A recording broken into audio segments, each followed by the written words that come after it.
Hello, BookTube. I have a response video for you today, a discussion video, one of these open-ended talking about these old woolly subjects, these bookish-related subjects, and it comes from the same place as the last one that I did came from, and that is Kevin Toll Reads. He has this series on his channel. I've been dilatory about BookTube in the last few days, so he's already had time to make another one. I'm responding to an older one. He has a series of videos on his channel where he simply brings these subjects up. He might have opinions on them one way or another, but he genuinely wants to know. He is, like we all are, through BookTube, plugged into this intensely bookish community. Why wouldn't you ask that community for all of its thoughts on these kinds of subjects? Why wouldn't you do that? I do it all the time, and I love it when other people do it. So I want to weigh in on this particular thing, which is, the question is, do endings matter? So here we're obviously talking about fiction. And when I see that kind of a question, I automatically want to say, well, if you're having open heart surgery and the surgeon says to you beforehand, well, I'm really good at these operations. I've done 100 of them. I'm not so good at the ending. The last two steps in your open heart surgery, I'm not particularly good at that. That's not going to make a difference, is it? Of course, you would find another surgeon. Without hesitation, you would find another surgeon. It always amuses me a bit. It's not Kevin Toll who's saying this, but it is the modern literary world that is saying, it's just one part of the literary experience. It's one part of storytelling. What's the big hang-up, man? A storyteller, whether it's around a campfire or in a workplace or in an anecdote or in an old folks' home or especially in a novel, has a responsibility to tell a story. And the implicit assumption there is that they will be telling it better than you would tell it. Otherwise, you'd be the one telling the story. So it isn't just a question of, well, I'm taking it upon myself to get up on this box and tell you this story. And when it comes to contemporary fiction, the box costs $35. I'm taking it upon myself to get up on this box and tell you this story, but I'm not all that good at it. there are huge elements of the storytelling art that I'm not good at. To me, that seems utterly indefensible. I know that puts me in the extreme minority, especially in the 21st century, where the so-called fad of coked-up authors just stopping their books. I'm not going to resolve any of these plot lines that I have interested in you in. I'm not going to tell you about any of these characters or resolve them either, even though I've made you pay $35 and read about them for the last 200 pages. I'm just going to stop and walk off like a cow in a field. I have seen in their Paris Review interviews, I have seen modern authors say that is a stylistic choice. To which I say, well, how about the stylistic choice of your readership defenestrating you? Is that a stylistic choice? Because that's what they should do. So naturally, I have no truck with the recent idea that an ending to a story, that a good ending to a story, not necessarily a happy ending, but that a good, well-orchestrated ending to a story is just one part of the story and don't sweat it if it isn't there. Naturally, I don't hold that opinion. Instead, I think they're incredibly important, endings are, and I bet you do too.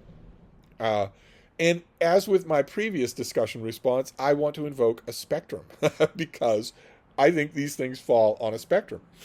There's good or great endings. There's endings that aren't bad, but they are anticlimactic. They just sort of sit there. And then there are bad endings. And I have examples of all three. We can start with good or great endings. A really good ending, for instance, would be an author who I want to mention in another category. China Mieville. Perdido Street Station has, I think, a really good ending. It's not great, but it does definitely want to deliver something to you that has been foreshadowed and worked on throughout the whole of the book, so that there is, in addition to the thrills, in addition to the upset, there's also that inner sigh of satisfaction. Yes, that is, in fact, an ending to this book. A good one. Another good ending would be a very unlikely one.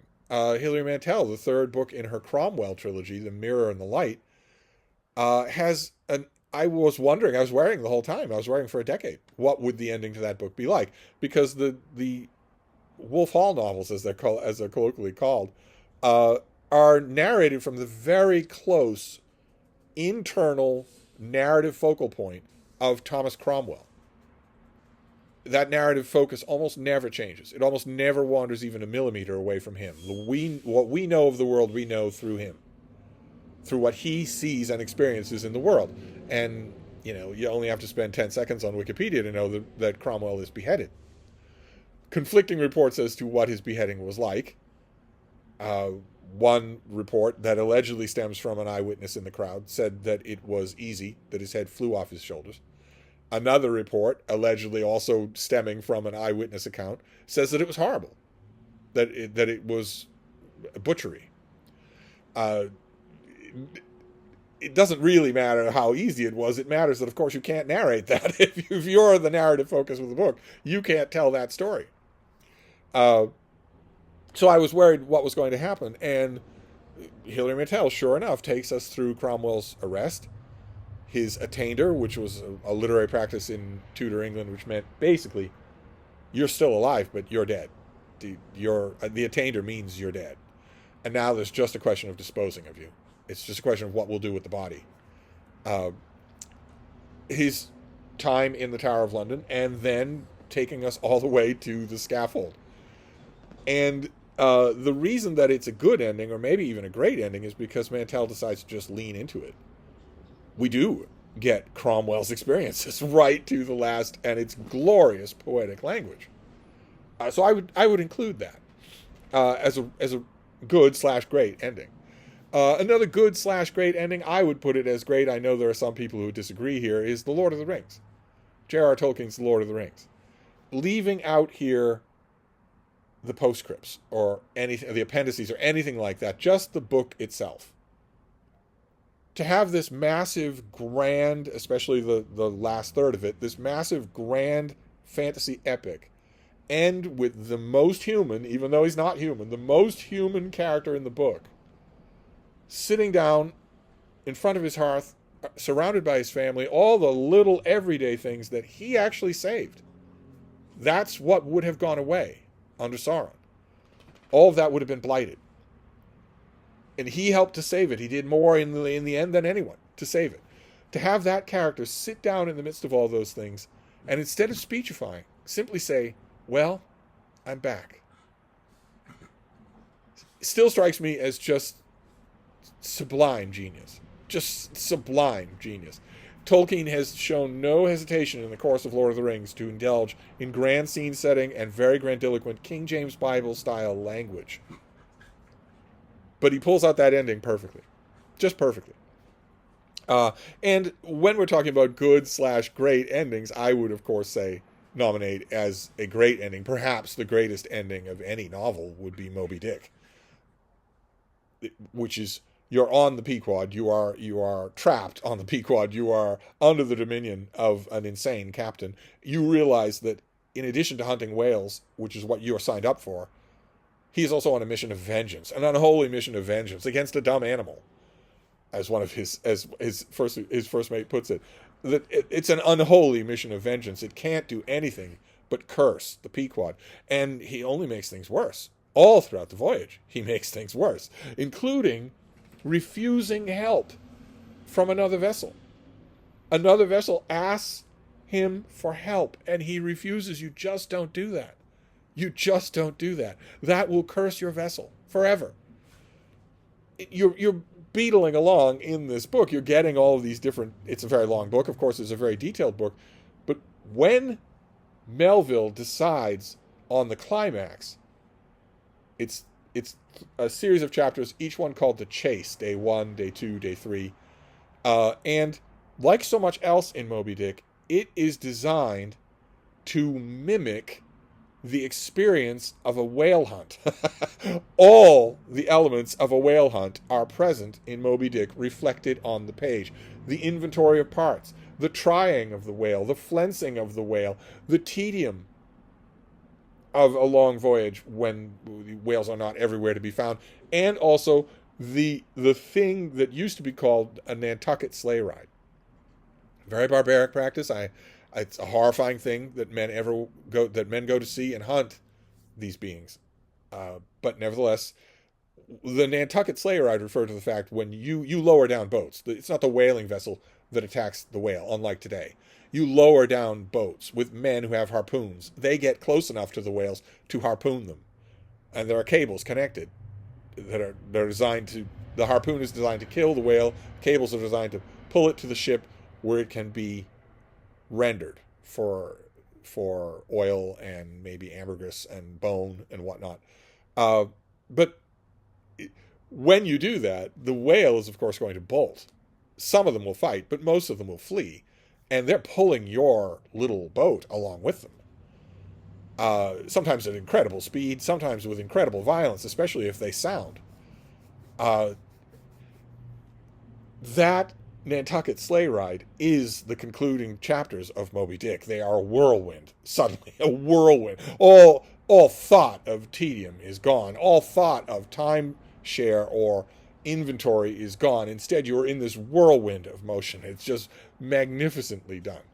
We could go on about great endings. They aren't as rare as my complaining often makes them sound. But let's talk about anticlimactic, just so endings next instead. This is by far the majority.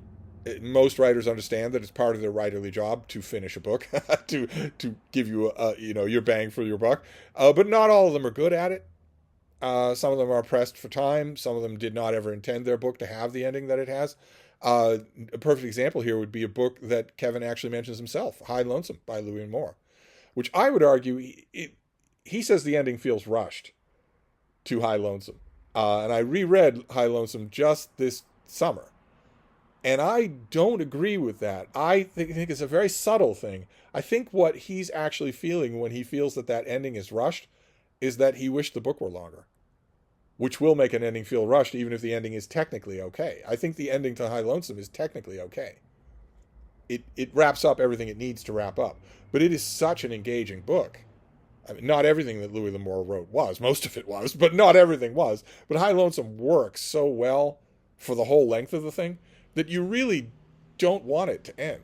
I think that could lead to an ending that feels rushed or that feels anticlimactic. It definitely does feel that way, even for me. I just don't think it's technically wrong. I don't think it's technically weak. And I don't believe that it was written at any greater exigency than the rest of the book. So I technically speaking, I don't think it was rushed. But it feels that way, and I think it feels that way because you don't want the book to end.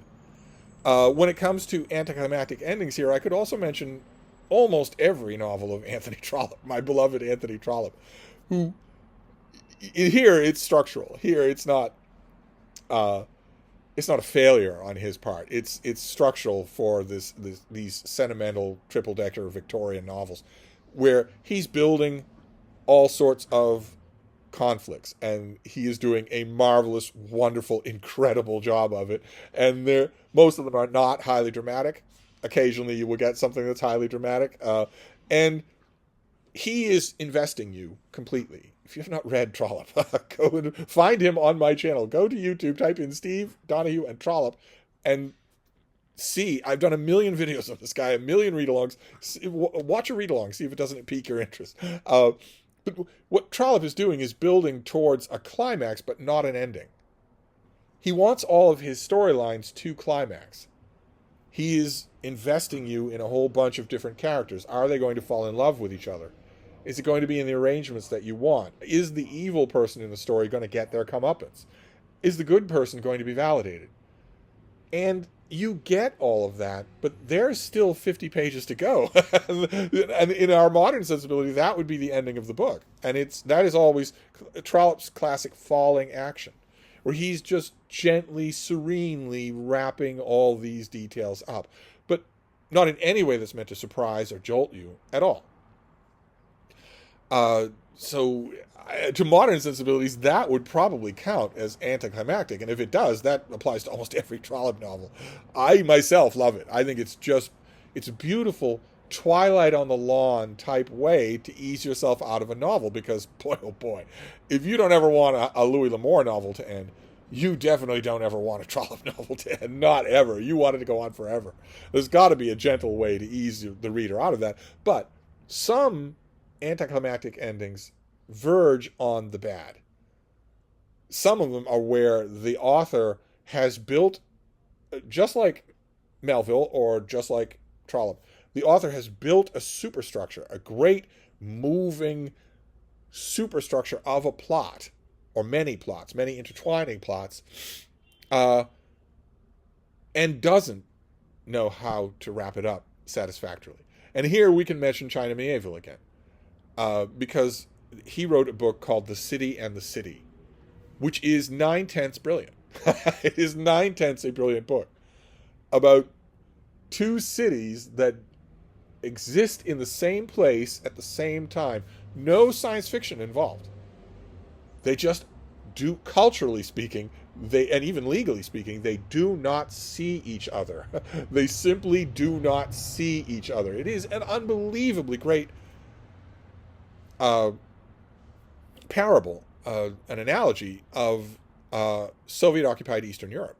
It's marvelously done, where these two cities, there are ways that you can go from one city to the other, but there are specific checkpoint portals where you go and line up and you make sure your paperwork is right. But it's all a pantomime, because you could be in a city square here and just walk over to here, and you would be in that other city, but you would have committed breach. And you would be in serious trouble. Instead, you have to go all the way down here, go through here, stand in line, wait, and then you're in this other city. But they are in the same place. Tellingly, in the novel, you can be walking down the sidewalk. If you see someone from that other city struck by a car in the road, you can't react. You can't know it. You didn't see it. It didn't happen. And there's a murder in one city that affects the other city, and there's a murder mystery plot, therefore, and there's a gumshoe and all sorts of. We get his world through his viewpoint, and it's all utterly fascinating. And then there's the ending. It just doesn't do anything at all. It's faintly weak. It's faint and weak and a little bit silly. I notice I am not here belaboring a point that we'll get to. In Kevin's own video, someone makes a sarcastic comment about a certain other author whose endings are reliably bad. They're reliably weak and pathetic. But we'll get to that, because now we're going to talk about bad endings. I guess you could say that the ending to City and the City is bad. I guess you could. I don't know that it does. I would think that a bad ending would have to betray the trust of the reader, not just disappoint the trust of the reader. If that's a distinction that makes a difference, I would think that that's what would have to happen. That you would have to feel betrayed. That the ending would either have to be so cheap and phoned in that you feel betrayed for having paid attention, or that the ending somehow upsets the rest of the story. And here I want to mention the author that gets mentioned in Kevin's comments field, which is, of course, Stephen King, who can't end a book to save his life. He has never actually ended a book well, not in his entire career. I am sure that other writer friends of his have talked to him about this. I am sure that in his late night hours, he has even watched YouTube videos. I would be willing to bet money that he has watched Brandon Sanderson's writing videos. Be willing to bet money on that. And yet he doesn't do it. Just reliably does not do it. It has to be an act of will by now. I could mention The Stand, of course. Kevin mentions The Stand himself. I could also mention probably the most infamous example is Under the Dome. But there are plenty of others. Even I am willing to admit The Stand as, a post-apocalyptic good versus evil. It's horribly overwritten and just horrible in every other way. But it's a standard plot. You can live with a standard plot. Under the Dome is actually an intriguing premise. As I've said many times, if King has one tiny little sliver of a talent, it's for an intriguing premise. He should think those up for $25 a premise and hand them off to people who know how to write. Under the Dome is an intriguing premise. The Kennedy assassination book is, I guess, an intriguing premise. Does anyone feel fulfilled at the end of those books? No. Does anyone feel fulfilled by the end of those books?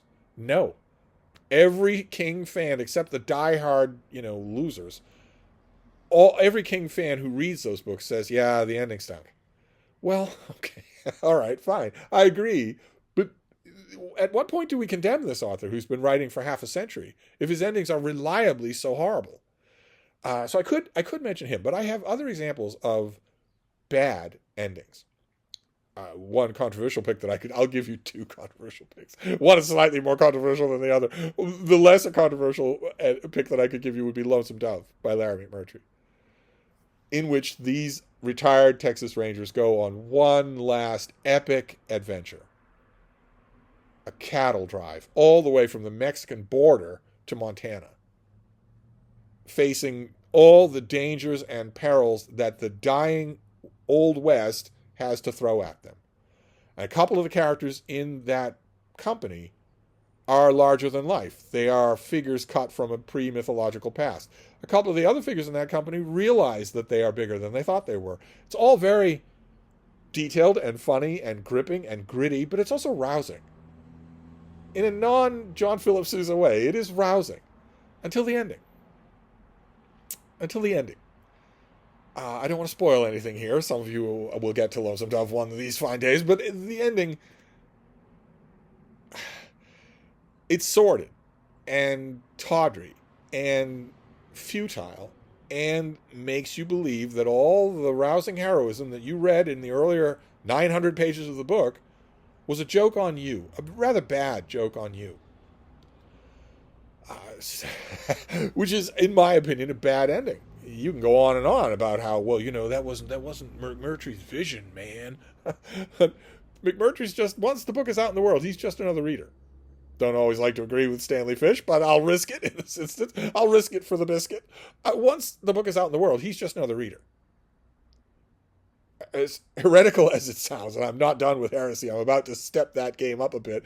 As heretical as it sounds, I'm as good a reader of Lonesome Dove as Larry McMurtry is. I don't think there's any question of that. I don't think the opposite viewpoint would be defensible. And I think that is just rotten. It's rotten for you to do that to your readers. It's not part of the story that you were telling. It's just you indulging in a whim.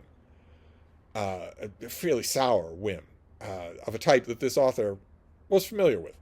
But if that's a little heresy about a bad ending, how about a big heresy? How about the Gospels? How about the so-called greatest story ever told? You have an emissary, a being, a human, who is either born divine or is infused with divinity, goes on a mission for just a handful of years to bring a new message into the world about the imminent end of the world. Some of you listening to me right now will still be alive when the kingdom of heaven comes and you see me return in glory supernaturally. That's how close it is. So you don't have any time for your former sins. You don't have any time for your former time wasting. You don't have any time to hold grudges against your brother or your son or whatnot. It's time for you to prepare. The kingdom of heaven is upon you. It is imminent. I am the kingdom. I am telling you this. Okay, that's a terrific story. It's done in different ways, different shards of emphasis and drama and whatnot in the different Gospels. But that's a terrific story. And then what happens? Leaving aside here, obviously, those of you who might be new to the channel, this might be shocking to you, I don't know. Obviously here, I am leaving aside any notion that this story is true. Okay, for the purposes of this discussion, I am leaving aside any chance that any of this ever happened. I'm talking about it just as a story. And in that story, that emissary, that Christ figure, is murdered brutally. He does not save himself. He's dead for a few days. He comes back from the dead. He hangs around with his former followers. He eats with them, talks with them for a long time. We don't hear any of that. We don't hear any of those conversations. That's bad ending number one. And then he says, peace out, and floats off into the sky. And that's that. That's the end of the story. They break up and wander off to North Africa to start telling people about this guy they used to know. It's a bad ending. The good ending should be that this, if you want to tell this story, the good ending would be that this emissary is murdered brutally. That's shock number one. Why didn't he save himself? There's nothing in Scripture that says that he won't save himself. He's brutally murdered. we go 3 days in the belly of the beast. We go 3 days like Jonah in the whale, utterly miserable, all light gone out of the world. And then he returns at the right hand of the Father, leading a legion of angels, and it is the kingdom of heaven. The world changes. None of this soteriology, none of this ridiculous stuff about the tribulation and the revelation and the 1,000 years of whoever. No. The obvious good ending to the story is that he predicts all of this stuff. He dies, and you think for a horrible moment that he was all false, and then he returns just as he said he did, in glory at the right hand of the Father. And that's not the ending that we get in the gospel. So in terms of just dramatic endings, Kevin Toll did not sign up for a heresy that would have had me rigorously burned anywhere in the world only 500 years ago. He didn't sign up for that. But I'm saying it's always struck me as a bad ending. A weird, off-kilter ending. But then there are endings that are legitimately bad. I think Larry McMurtry had a goal in mind for Lonesome Dove. I think it's a dumb goal.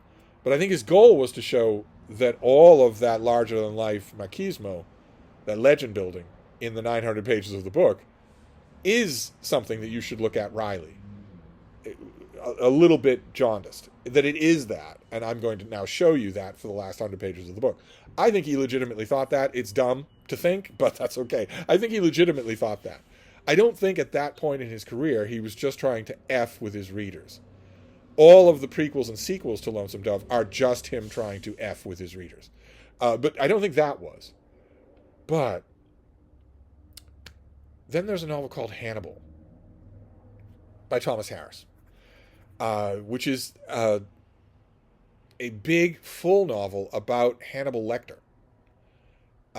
Thomas Harris' signature character, the serial killer and cannibal, Hannibal Lecter.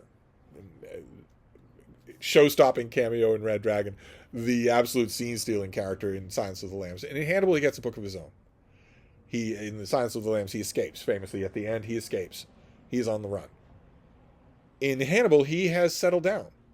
He has made a life for himself in Florence. And is killing people, but extremely discreetly. He is, as far as anyone's concerned, he is off the radar of FBI's most wanted list.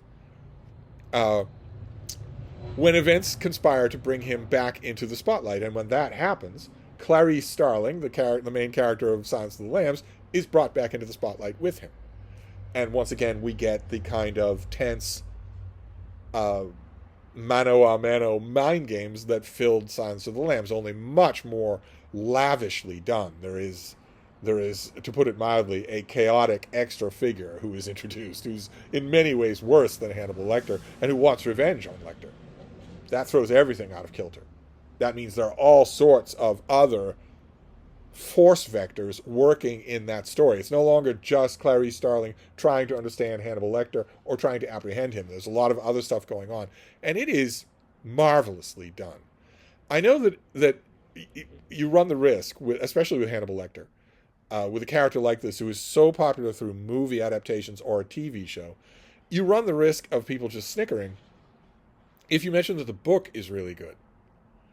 I have encountered those snickers often.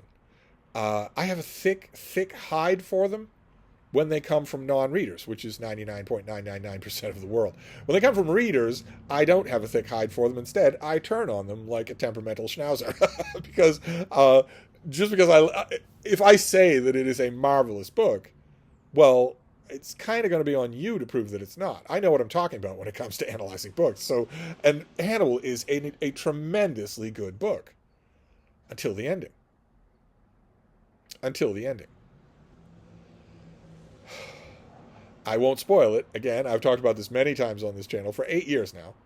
I won't spoil it, but the ending is blasphemous. It is not Thomas Harris having an idea, a subversive idea like Larry McMurtry with Lonesome Dove. Instead, it is just a thumb in the eye of every reader of the book. It is just, well, I got you nice and comfortable, didn't I? How about if I have a key character, I'm just going to change their character. 180 degrees. I'm going to change their character. I don't have a reason for it. I'm just going to do it because I feel like it. And all the investment that you've had over 2 books, I don't care. I'm amusing myself in the moment for a moment. Horrifying. Horrifying. It's been a struggle of my reading life ever since I first finished Hannibal, when it first came out new. And I had an old friend of mine saying, I would really like you to review this. I know you don't review books, but I would like you to anymore, but I would like you to review this. I said, nope, nope. And that was before I read it. After I read it, I wanted nothing to do with it. I wanted only to egg Thomas Harris's house. That's all I wanted to do when I finished the book. Right from then until now. So that's what, 30 years, 35 years? It's been a struggle of my reading life not to simply reflexively hate the book because of the ending. I cannot do that because most of the book is wonderful, brilliant. But I can't think of the book without thinking of the horrible ending. So there you go. There you go. Right? That's a perfect capstone example to a bad ending. There is no way to defend the end of Hannibal the novel. There's no way to do that. It's just bad. And this is not that is sort of a spectrum survey of the whole idea of endings that Kevin Toll raises. I have the same questions for you that he did. Again, I'll leave a link to his video. You should go and subscribe to his channel because he's always coming up with stuff like that. He's already done another one. But I have the same questions as you do. I've given my thoughts on the subject. What are yours? Does a bad ending ruin a book? Have you, for instance, abandoned any particular genre of fiction because the endings ended up so bad? Modern contemporary fiction comes to mind. Or do you not care?